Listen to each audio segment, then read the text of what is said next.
ಮುಖ್ಯಮಂತ್ರಿ ಡಿ.ಕೆ. ಶಿವಕುಮಾರ್ ಅವರಿಂದ 4 ದೊಡ್ಡ ಗುಡ್ ನ್ಯೂಸ್. ರಾಜ್ಯದ ಜನತೆಗೆ ಬಂಪರ್ ಘೋಷಣೆ ಅಂತಾನು ಕೂಡ ಇಲ್ಲಿ ಹೇಳಬಹುದು ವೀಕ್ಷಕರೇ. ಇನ್ನೊಂದು ಕಡೆಗೆ ಎಲ್ಲಾ ಗೃಹಲಕ್ಷ್ಮಿಯರಿಗೂ ಕೂಡ ಮತ್ತು ರೇಷನ್ ಕಾರ್ಡ್ ಇದ್ದವರಿಗೂ ಕೂಡ ಭರ್ಜರಿ ಸಿಹಿ ಸುದ್ದಿಗಳು ಬಂದಿದ್ದಾವೆ. ಹೌದು, 4,000 ರೂಪಾಯಿ ಬಾಕಿ ಹಣ, ಗೃಹಲಕ್ಷ್ಮಿ ಯೋಜನೆ ಹಣ ಜಮೆ ಬಗ್ಗೆ ದೊಡ್ಡ ಸಿಹಿ ಸುದ್ದಿ ಅಂತಾನು ಕೂಡ ಇಲ್ಲಿ ಹೇಳಬಹುದು ವೀಕ್ಷಕರೇ. ಇನ್ನು BPL ಕಾರ್ಡ್ ಇದ್ದವರಿಗೆ, AY ಕಾರ್ಡ್ ಇದ್ದವರಿಗೆ, ರೇಷನ್ ಕಾರ್ಡ್ ಇದ್ದವರಿಗೂ ಕೂಡ ಬಂತು ದೊಡ್ಡ ಸಿಹಿ ಸುದ್ದಿ ಅಂತ ಹೇಳಲಾಗ್ತಾ ಇದೆ. ಅನ್ನಭಾಗ್ಯ ಫಲಾನುಭವಿಗಳಿಗೂ ಕೂಡ ಭರ್ಜರಿ ಸಿಹಿ ಸುದ್ದಿ ಸದ್ಯಕ್ಕೆ ಬರ್ತಾ ಇರುವಂತದ್ದು. ಇನ್ನು ಶಕ್ತಿ ಯೋಜನೆ ಮಹಿಳೆ ಫಲಾನುಭವಿಗಳಿಗೂ ಕೂಡ ದೊಡ್ಡ ಒಂದು ಸಿಹಿ ಸುದ್ದಿ. ಸ್ಮಾರ್ಟ್ ಕಾರ್ಡ್ ವಿತರಣೆ ಕೇವಲ ಮಹಿಳೆಯರಿಗೆ ಮಾತ್ರ ಅಲ್ಲ, ಪುರುಷರಿಗೂ ಕೂಡ ಸ್ಮಾರ್ಟ್ ಕಾರ್ಡ್ ವಿತರಣೆ ಮಾಡ್ತೀವಿ ಅಂತ ಸಾರಿಗೆ ಸಚಿವರು ಭೈರತಿ ಸುರೇಶ್ ಅವರು ಒಂದು ಹೇಳಿಕೆಯನ್ನ ಕೊಟ್ಟಿರುವಂತದ್ದು ವೀಕ್ಷಕರೇ. ಹೌದು, ಕರ್ನಾಟಕ ರಾಜ್ಯಾದ್ಯಂತ ಎಲ್ಲಾ ಮಹಿಳೆಯರಿಗೂ ಸ್ಮಾರ್ಟ್ ಕಾರ್ಡ್ ಹೇಗೆ ಪಡ್ಕೋಬೇಕು, ಶಕ್ತಿ ಸ್ಮಾರ್ಟ್ ಕಾರ್ಡ್, ಆಧಾರ್ ಕಾರ್ಡ್ಗೆ ಬ್ರೇಕ್ ಅಂತಾನು ಕೂಡ ಇಲ್ಲಿ ಹೇಳಬಹುದು. ಇನ್ನೊಂದು ಕಡೆಗೆ ಗ್ಯಾಸ್ ಸಿಲಿಂಡರ್ ಬಳಕೆ ಮಾಡೋರಿಗೆ ಬಿಗ್ ಶಾಕ್ ಕೇಂದ್ರ ಸರ್ಕಾರದಿಂದ. ಹೌದು, ಇನ್ ಮುಂದೆ ವರ್ಷಕ್ಕೆ 4 ಸಿಲಿಂಡರ್ಗೆ ಮಾತ್ರನಾ ಸಬ್ಸಿಡಿ. ಹೌದು, ಎದಕ್ಕಂದ್ರೆ ದೊಡ್ಡ ಒಂದು ಘೋಷಣೆ ಕೇಂದ್ರ ಸರ್ಕಾರ ಮಾಡಿದೆ. ಇನ್ನು ಕರ್ನಾಟಕ ರಾಜ್ಯಾದ್ಯಂತ ಯಾವೆಲ್ಲ ಜಿಲ್ಲೆಗಳಲ್ಲಿ ಭಾರಿ ಮಳೆ ಆಗಲಿದೆ? ಹೌದು ವೀಕ್ಷಕರೇ, 5 ಜಿಲ್ಲೆಗಳಿಗೆ ರೆಡ್ ಅಲರ್ಟ್, ಗುಡುಗು ಮಿಂಚು ಆರ್ಭಟದೊಂದಿಗೆ ಭಾರಿ ಮಳೆ ಆಗಲಿದೆ. ಹಾಗಾದ್ರೆ ಯಾವೆಲ್ಲ ಭಾಗದಲ್ಲಿ ಮಳೆ ಆಗುತ್ತೆ, ಇವತ್ತಿನ ದೊಡ್ಡ ಬ್ರೇಕಿಂಗ್ ನ್ಯೂಸ್ ಆದ್ರೂ ಏನು, ಎಲ್ಲವನ್ನು ಕೂಡ ಡೀಟೇಲ್ ಆಗಿ ನೋಡ್ತಾ ಹೋಗೋಣ. ದಯವಿಟ್ಟು ನಿಮ್ಮಲ್ಲಿ ಒಂದು ವಿನಂತಿ ಏನಂದ್ರೆ ವಿಡಿಯೋನ ಪೂರ್ತಿಯಾಗಿ ನೋಡಿ, ಹಾಗೂ ದಯವಿಟ್ಟು ವಿಡಿಯೋಗೆ ಒಂದು ಲೈಕ್ ಮಾಡಿಲ್ಲ ಅಂದ್ರೆ ಬೇಗನೆ ವಿಡಿಯೋಗೆ ಲೈಕ್ ಮಾಡಿ. ಗೃಹಲಕ್ಷ್ಮಿಯವರು, ರೇಷನ್ ಕಾರ್ಡ್ ಇದ್ದವರು ವಿಡಿಯೋಗೆ ಲೈಕ್ ಮಾಡಿ. ನಿಮಗೆ ಭರ್ಜರಿ ಗುಡ್ ನ್ಯೂಸ್ ಸದ್ಯಕ್ಕೆ ಬರ್ತಾ ಇರುವಂತದ್ದು. ಹಾಗೂ ಪ್ರತಿಯೊಬ್ರು ಕೂಡ ಕಮೆಂಟ್ ಬಾಕ್ಸ್ ಅಲ್ಲಿ ನಮಗೆ ನಾವು ಕೇಳೋ ಪ್ರಶ್ನೆಗೆ ಉತ್ತರ ಕೊಡಿ. ನಿಮಗೆ 30ನೇ ಕಂತು ಹಣ ಜಮೆ ಆಯ್ತಾ? ಎದಕ್ಕಂದ್ರೆ ಈಗ 31ನೇ ಕಂತು ಹಣ ಬರ್ಬೇಕಂದ್ರೆ ನೀವೇನ್ ಮಾಡ್ಬೇಕು ಗೊತ್ತಾ ವೀಕ್ಷಕರೇ? ಹೊಸ ನಿಯಮ, ಗೃಹಲಕ್ಷ್ಮಿಯರಿಗೆ ಇನ್ ಮುಂದೆ 2,000 ರೂಪಾಯಿ ಹಣ ಬರ್ಬೇಕಂದ್ರೆ ಹೊಸ ನಿಯಮಗಳು ಜಾರಿಗೆ ಬರ್ತಾ ಇದ್ದಾವೆ ಅಂತಾನು ಕೂಡ ಇಲ್ಲಿ ಹೇಳಲಾಗ್ತಾ ಇದೆ. ಪ್ರತಿಯೊಂದನ್ನು ಕೂಡ ಡೀಟೇಲ್ ಆಗಿ ನೋಡ್ತಾ ಹೋಗೋಣ. ಹೌದು ವೀಕ್ಷಕರೇ, ಮುಖ್ಯಮಂತ್ರಿ ಡಿ.ಕೆ. ಶಿವಕುಮಾರ್ ಅವರು ಈ ಒಂದು ಪಂಚ ಗ್ಯಾರಂಟಿ ಯೋಜನೆಗಳನ್ನ ದುರ್ಬಳಕೆ ಮಾಡ್ಕೋಬಾರ್ದು, ಜನರು ಅಂದ್ರೆ ದುರ್ಬಳಕೆ ಆಗಬಾರ್ದು ಎಂಬುವ ಒಂದು ಕಾರಣದಿಂದಾಗಿ ಈ ಒಂದು ಯೋಜನೆಗಳಲ್ಲಿ ಭಾರಿ ಒಂದು ಪರಿಶೀಲನೆ ಮಾಡಲು ಮುಂದಾಗಿದ್ದಾರೆ. ಇನ್ನೊಂದು ಕಡೆಗೆ ಹೇಳಬೇಕಂದ್ರೆ ಗೃಹಲಕ್ಷ್ಮಿಯರಿಗೆ ಇನ್ ಮುಂದೆ ಕರೆಕ್ಟ್ ಆಗಿ ಪ್ರತಿ ತಿಂಗಳು 2,000 ರೂಪಾಯಿ ಬರ್ಬೇಕಂದ್ರೆ ನೀವು ಬಯೋಮೆಟ್ರಿಕ್ ಅಂದ್ರೆ 1 ಟೈಮ್ ಬಯೋಮೆಟ್ರಿಕ್ ಬೆರಳಚ್ಚು ಕೊಡೋದ್ರ ಮೂಲಕ, ನಿಮ್ಮ ಹೆಬ್ಬಟ್ಟು ಗುರುತು ಕೊಡೋದ್ರ ಮೂಲಕ ಈ ಒಂದು ಯೋಜನೆಗೆ ನೀವು ಮರು ನೋಂದಣಿ ಮಾಡಿಸಿಕೊಳ್ಳಬೇಕು.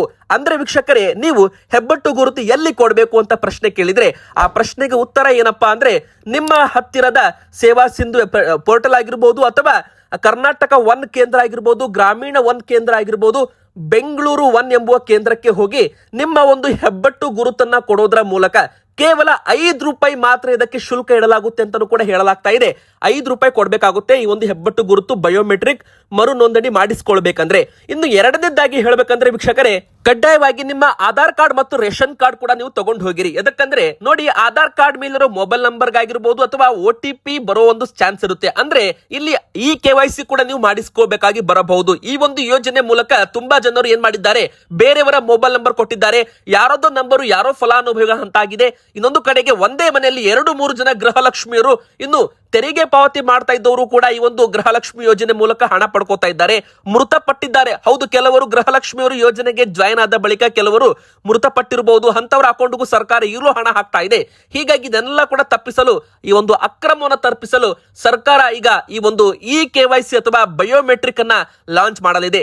ಮುಂದಿನ ತಿಂಗಳಿನಿಂದ ಅಧಿಕೃತ ಸುತ್ತೋಲೆ ಬರಲಿದಂತೆ. ಅಂದ್ರೆ ವೀಕ್ಷಕರ, ಸದ್ಯಕ್ಕಂತೂ ನೀವು ಏನು ಕೂಡ ಚಿಂತೆ ಮಾಡಬೇಡಿ, ಸದ್ಯಕ್ಕಂತೂ ಹಣ ಬರ್ತಾ ಇರುತ್ತೆ. ಯಾವಾಗ ಅಧಿಕೃತವಾಗಿ ಎಲ್ಲರೂ ಕೂಡ ಮಾಡಿಸ್ಕೋಲೇಬೇಕು ಅಂತ ಒಂದು ನಿಯಮ ಬರುತ್ತೆ ನೋಡಿ, ಅವಾಗ ನೀವು ಕಡ್ಡಾಯವಾಗಿ ಮಾಡಿಸ್ಕೋಬೇಕು.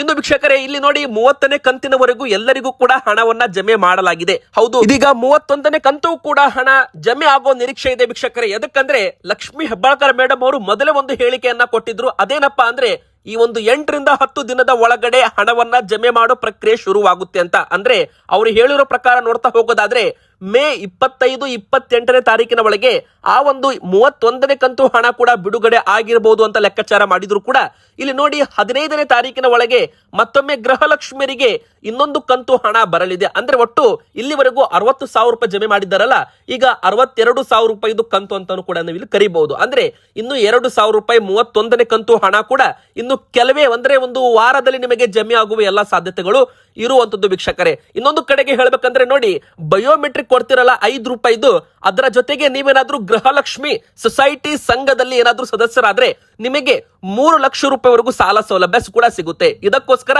1,250 ರೂಪಾಯಿ ಕಟ್ಟಿ ನೀವು ಗೃಹಲಕ್ಷ್ಮಿ ಸದಸ್ಯರು ಕೂಡ ಆಗ್ಬಹುದು. ನಂತರ ನೀವು 6 ತಿಂಗಳ ನಂತರ 30,000 ರೂಪಾಯಿಂದ 3 ಲಕ್ಷ ರೂಪಾಯಿ ಸಾಲ ಸೌಲಭ್ಯ ಕೂಡ ಗೃಹಲಕ್ಷ್ಮಿ ಯೋಜನೆ ಮೂಲಕ ಪಡ್ಕೋಬಹುದು. ಅಂದ್ರೆ ನೀವು ಮೊದಲು ಸದಸ್ಯರಾಗಬೇಕಾಗುತ್ತೆ. ಇದಕ್ಕೋಸ್ಕರ 1,250 ರೂಪಾಯಿ ನೀವು ಕಟ್ಟಬೇಕಾಗುತ್ತೆ. ನಂತರ ಪ್ರತಿ ತಿಂಗಳು ಆ ಒಂದು ಗೃಹಲಕ್ಷ್ಮಿ ಅಕೌಂಟ್ ಅಲ್ಲಿ ನೀವೇ 200 ರೂಪಾಯಿ ಕಟ್ಟಬೇಕು. ಅಂದ್ರೆ ಸರಾಸರಿ 6 ತಿಂಗಳವರೆಗೆ ಕಟ್ಟಿದ ನಂತರ 7ನೇ ತಿಂಗಳು ನೀವು ಸಾಲಕ್ಕೋಸ್ಕರ ಅರ್ಜಿ ಕೂಡ ಹಾಕಬಹುದು ವೀಕ್ಷಕರೇ. ಈಗ ಬನ್ನಿ, ಎರಡನೇ ದೊಡ್ಡ ಬ್ರೇಕಿಂಗ್ ನ್ಯೂಸ್. ವಿಡಿಯೋ ಪೂರ್ತಿಯಾಗಿ ನೋಡ್ತಾ ಇರಿ. ರೇಷನ್ ಕಾರ್ಡ್ ಇದ್ದವರಿಗೆ, ಅನ್ನಭಾಗ್ಯ ಫಲಾನುಭವಿಗಳಿಗೂ ಕೂಡ ಸಿಹಿ ಸುದ್ದಿ. ಅಕ್ಕಿ ಜೊತೆಗೆ ಏನೆಲ್ಲ ವಿತರಣೆ ಮಾಡ್ತಾರೆ, ಇನ್ನು 2 ತಿಂಗಳ ಪಡಿತರ ಒಟ್ಟಿಗೆ ವಿತರಣೆ ಮಾಡುವಂತೆ ಈಗಾಗಲೇ ಆಹಾರ ಇಲಾಖೆಯಿಂದ ನ್ಯಾಯಬೆಲೆ ಅಂಗಡಿಗಳಿಗೆ ಸೂಚನೆ ಕೂಡ ಹೋಗಿರುವಂತದ್ದು. ಹೌದು ವೀಕ್ಷಕರೇ, ರಾಜ್ಯಾದ್ಯಂತ ನಮ್ಮ ಕರ್ನಾಟಕದ ಪಡಿತರ ಚೀಟಿದಾರರಿಗೆ ಕರ್ನಾಟಕದ ಪಡಿತರ ಇನ್ನೂ ಕೂಡ ಮೇ ತಿಂಗಳದ್ದು ವಿತರಣೆ ಆಗಿಲ್ಲ ಅಂತ ಹೇಳಲಾಗ್ತಾ ಇದ್ದು, ಹೀಗಾಗಿ ಯಾರೆಲ್ಲ ಹೋದ ತಿಂಗಳು ಪಡಿತರ ಪಡೆದುಕೊಂಡಿಲ್ಲ ಸರ್ವರ್ ಸಮಸ್ಯೆಯಿಂದಾಗಿ ಅವರು ಈ ಬಾರಿ ಒಂದು ಸಲ ಬೆರಳಚ್ಚು ಕೊಟ್ಟರೆ ಸಾಕು, ಅವರಿಗೆ ಹೋದ ತಿಂಗಳದ್ದು ಮತ್ತು ಜೂನ್ ತಿಂಗಳದ್ದು 2 ತಿಂಗಳದ್ದು ಸೇರಿಸಿ ಪಡಿತರವನ್ನ ವಿತರಣೆ ಮಾಡಲಾಗುತ್ತೆ. ಅಂದ್ರೆ ಕೇಂದ್ರ ಸರ್ಕಾರ ಮೇ ಮತ್ತು ಜೂನ್ 2 ತಿಂಗಳದ್ದು ಪಡಿತರ ವಿತರಣೆ ಮಾಡಿ ಅಂತ ಒಂದು ಸೂಚನೆ ಕೊಟ್ಟಿತ್ತು ನ್ಯಾಯಬೆಲೆ ಅಂಗಡಿಗಳಿಗೆ. ಈ ಬಾರಿ ಎರಡೆರಡು ಬಾರಿ ಪಡಿತರ ಪಡ್ಕೋಬೇಕಂದ್ರೆ ನೀವು 2 ಬಾರಿ ಬೆರಳಚ್ಚು ಕೊಡೋದು ಬೇಕಿಲ್ಲ. 1 ಬಾರಿ ಬೆರಳಚ್ಚು ಕೊಟ್ಟರೆ ಸಾಕು, ನಿಮಗೆ ಯಾರೆಲ್ಲ ಹೋದ ತಿಂಗಳದ್ದು ಪಡಿತರ ಪಡೆದುಕೊಂಡಿಲ್ಲ ಅವ್ರಿಗೂ ಕೂಡ ವಿತರಣೆ ಮಾಡಲಾಗುತ್ತೆ ವೀಕ್ಷಕರೇ.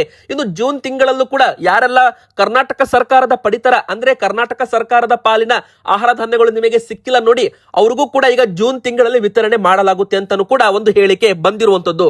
ಇನ್ನು ಎರಡನೇದಾಗಿ ಇಂಪಾರ್ಟೆಂಟ್ ಏನಪ್ಪಾ ಅಂದ್ರೆ ಇಂದಿರಾ ಕಿಟ್ ವಿತರಣೆ. ಹೌದು ವೀಕ್ಷಕರೇ, ಈಗಾಗಲೇ ನಿಮಗೆ ಗೊತ್ತಿರೋ ಹಾಗೆ ಆಹಾರ ಸಚಿವರು ಕೂಡ ಮತ್ತೆ KH ಮುನಿಯಪ್ಪ ಸರ್ ಅವರ ಒಂದು ಖಾತೆಗೆ ಬಂದಿರುವಂತದ್ದು. ಹೀಗಾಗಿ ಈ ಒಂದು ಆಹಾರ ಇಲಾಖೆಯಿಂದ ಅಧಿಕೃತವಾಗಿ ಆದೇಶ ಬರೋದು ಮಾತ್ರ ಬಾಕಿ ಇದೆ. ಈಗಾಗಲೇ ಇಂದಿರಾ ಕಿಟ್ ಗಳನ್ನ ಎಲ್ಲಾ ಕೂಡ ರೆಡಿ ಮಾಡಲಾಗಿದ್ದು, ಬ್ಯಾಗಿಂಗ್ ಮಾಡಲಾಗಿದ್ದು, ಎಲ್ಲವನ್ನು ಕೂಡ ಕ್ಲಿಯರ್ ಮಾಡಲಾಗಿದ್ದು ಅಂತ ಸಚಿವರು ಹೇಳಿದ್ರು. ಜೂನ್ ತಿಂಗಳಿಂದ ವಿತರಣೆ ಕೂಡ ಮಾಡ್ತೀವಿ ಅಂತ ಆಹಾರ ಸಚಿವರು KH ಮುನಿಯಪ್ಪ ಅವರು ಮೊದಲೇ ಒಂದು ಹೇಳಿಕೆ ಕೊಟ್ಟಿದ್ರು. ಮತ್ತೆ ಬಜೆಟ್ ನಲ್ಲೂ ಕೂಡ 6,200 ಕೋಟಿ ರೂಪಾಯಿ ಹಣವನ್ನ ಇದಕ್ಕೆ ಮೀಸಲಿಟ್ಟಿದ್ದಾರೆ. ಇನ್ನು ಕೆಲವೇ ದಿನಗಳಲ್ಲಿ ಅಂದ್ರೆ ಈ ಒಂದು ಜೂನ್ ತಿಂಗಳು ಕೊನೆ ವಾರದ ಒಳಗೆ ಅಧಿಕೃತ ಅಪ್ಡೇಟ್ ಮತ್ತೊಮ್ಮೆ ಸರ್ಕಾರದಿಂದ ಬರೋದು ಬಾಕಿ ಇದೆ.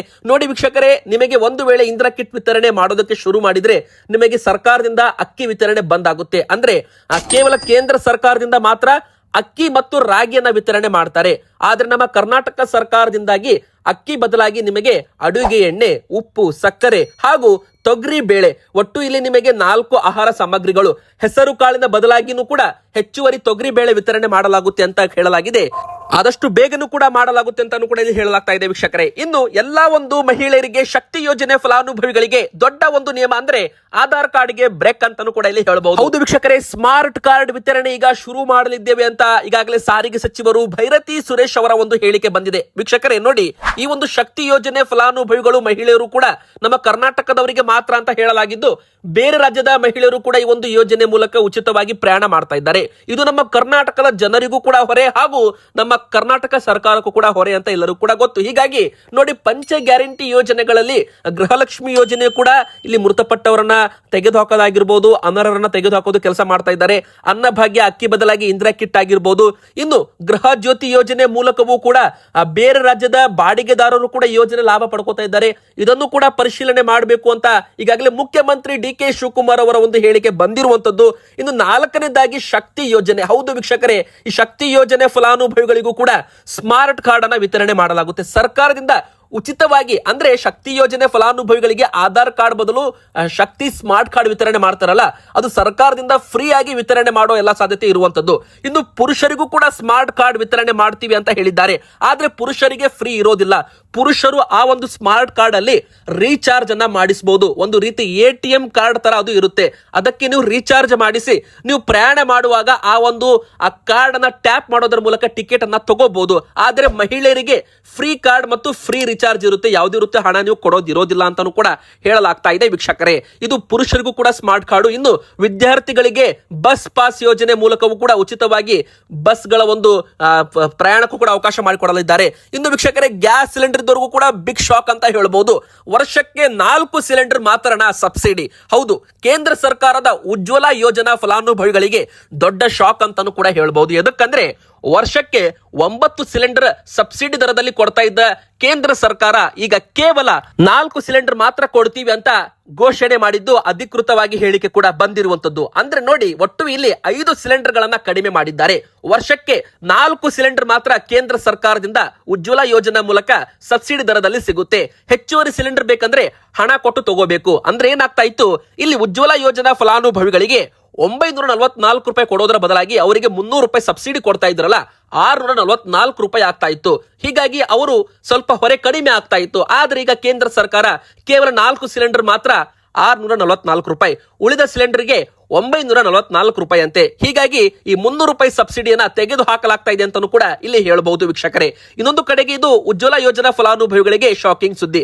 ಆದ್ರೆ ನಾರ್ಮಲ್ ಆಗಿ ಗ್ಯಾಸ್ ಸಿಲಿಂಡರ್ ಬಳಕೆ ಮಾಡೋರಿಗೂ ಕೂಡ ಬಿಗ್ ಶಾಕ್ ಏನಪ್ಪಾ ಅಂದ್ರೆ, ನೋಡಿ, ಕೇಂದ್ರ ಸರ್ಕಾರ PNG ಕನೆಕ್ಷನ್ ಇದ್ದವರಿಗೆ LPG ಸಿಲಿಂಡರ್ ವಿತರಣೆ ಈ ಒಂದು ಜೂನ್ 30ರಿಂದ ಬಂದ್ ಮಾಡುವಂತೆ ಆದೇಶವನ್ನ ಕೊಟ್ಟಿರುವಂತದ್ದು. ಹೀಗಾಗಿ ನಿಮ್ಮ ಮನೆಯಲ್ಲಿ ಪೈಪ್ ಲೈನ್ ಗ್ಯಾಸ್ ಕನೆಕ್ಷನ್ ಇದ್ರೆ ಜುಲೈ ತಿಂಗಳಿನಿಂದ ನಿಮಗೆ ಗ್ಯಾಸ್ ಸಿಲಿಂಡರ್ ವಿತರಣೆ ಆಗದೇನೆ ಇರಬಹುದು. ಹೀಗಾಗಿ PNG ಕನೆಕ್ಷನ್ ಸರಿಯಾಗಿ ಇದೆಯೋ ಇಲ್ವೋ ಚೆಕ್ ಮಾಡ್ಕೊಳ್ಳಿ. ಇನ್ನು ಎರಡನೇದಾಗಿ, ನಿಮ್ಮ ಮನೆಯಲ್ಲಿ PNG ಕನೆಕ್ಷನ್ ಇಲ್ಲ ಅಂದ್ರೆ ನೀವು ಗ್ಯಾಸ್ ಸಿಲಿಂಡರ್ ಹೊಂದಿದವರು ಪ್ರತಿಯೊಬ್ಬರು ಕೂಡ ಈ KYC ಯನ್ನ ಮಾಡಿಸಬೇಕು. ಒಂದು ವೇಳೆ ಮಾಡಿಸಿದ್ರೆ ಓಕೆ, ಮಾಡಿಸಿಲ್ಲ ಅಂದ್ರೆ ನಿಮ್ಮ ಆಧಾರ್ ಕಾರ್ಡ್ ಹಾಗೂ ನಿಮ್ಮ ಮೊಬೈಲ್ ನಂಬರ್ ವೆರಿಫಿಕೇಶನ್ ನಿಮ್ಮ ಗ್ಯಾಸ್ ಸಿಲಿಂಡರ್ ನೀವು ಮಾಡಿಸಬೇಕಾಗುತ್ತೆ. ಇನ್ನು ಕಮರ್ಷಿಯಲ್ ಗ್ಯಾಸ್ ಸಿಲಿಂಡರ್ ಇದ್ದವರು ಕಡ್ಡಾಯವಾಗಿ GAIL ಅಂದ್ರೆ ಗೇಲ್ ಅಥಾರಿಟಿ ಆಫ್ ಇಂಡಿಯಾ ಅಂದ್ರೆ gas authority of India limited ಅಲ್ಲಿ ಕಡ್ಡಾಯವಾಗಿ ನೀವು ನಿಮ್ಮ ಒಂದು ಹೆಸರನ್ನ ನೋಂದಣಿ ಮಾಡಿಸ್ಕೋಬೇಕು ಅಂತಾನು ಕೂಡ ಇಲ್ಲಿ ಹೇಳಲಾಗಿದೆ ವೀಕ್ಷಕರೇ.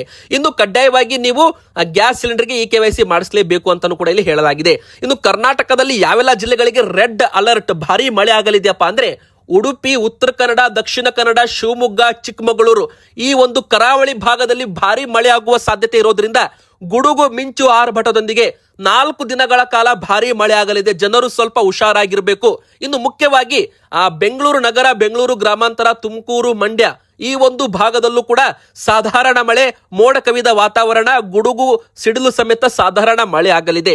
ಆದ್ರೆ ವೀಕ್ಷಕರೇ, ಈ ಕಡೆ ಭಾಗದಲ್ಲಿ ಉತ್ತರ ಕರ್ನಾಟಕದ ಒಳನಾಡಿನ ಭಾಗದಲ್ಲಿ ಬೀದರ್, ರಾಯಚೂರು, ಯಾದಗಿರಿ, ಬಾಗಲಕೋಟೆ, ಕೊಪ್ಪಳ, ಬೆಳಗಾವಿ, ಹುಬ್ಬಳ್ಳಿ, ಧಾರವಾಡ, ಗದಗ ಈ ಒಂದು ಭಾಗದಲ್ಲಿ, ಹಾವೇರಿ ಭಾಗದಲ್ಲಿ ಭಾರಿ ಒಂದು ಮಳೆ ಆಗುವ ಸಾಧ್ಯತೆ ಕೂಡ ಇಲ್ಲಿ ಇರುವಂತದ್ದು. ಗುಡುಗು ಸಿಡಿಲು ಸಮೇತ ಸಾಯಂಕಾಲದಿಂದ ಮಳೆ ಆಗಲಿದೆ ಅಂತೆ. ಸೊ ವೀಕ್ಷಕರೇ, ಸ್ವಲ್ಪ ಹುಷಾರಾಗಿರಿ ಅಂತ ಹೇಳ್ತಾ ವಿಡಿಯೋನ ಮುಗಿಸ್ತಾ ಇದ್ದೇನೆ. ವಿಡಿಯೋಗೆ ಲೈಕ್ ಮಾಡಿ, ನಿಮ್ಮ ಮನಸ್ಸಿಗೆ ಕಮೆಂಟ್ ಮಾಡಿ, ಚಾನಲ್ಗೆ ಸಬ್ಸ್ಕ್ರೈಬ್ ಆಗೋದನ್ನ ಮರಿಬೇಡಿ.